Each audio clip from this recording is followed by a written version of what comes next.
Volám sa Oto Šimko. 1. júna tohto roku budem mať 100 rokov. Podarilo sa mi prežiť holokaust v partizánskom hnutí. Tam sme bojovali proti agresorovi, proti nemeckej okupácii. Každý vie, že čo je vojna. To netreba povedať, že je to hrôza. Nebolo možné s nimi vyjednávať, bolo treba ich poraziť. Táto skúsenosť druhej svetovej vojny platí samozrejme aj na Ukrajinu.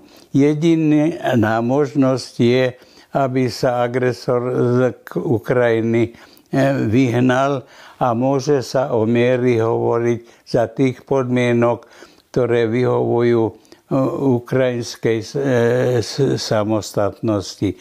Takže ja patrím k tej časti slovenského národa, a dúfam, že väčšine, ktorá túto základnú tézu pripomína. Lenže k tomu treba samozrejme nejaké prostriedky.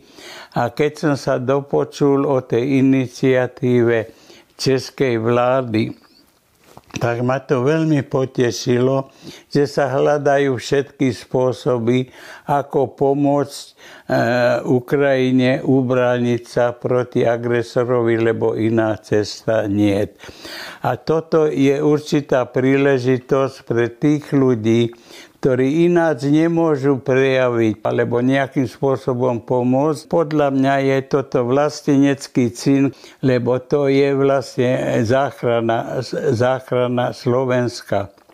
Takže keď ja mojich 20 eur alebo 50, ja neviem koľko by som prispel, keď sa kúpi za to aspoň jeden náboj, tak mám taký pocit, že tento náboj je na správnom mieste a že vlastne pomôže mne. Ide skutočne o moju slobodu, o moju perspektívu, takže to nie je vec, čo pomáham druhým, ale pomáham sám sebe.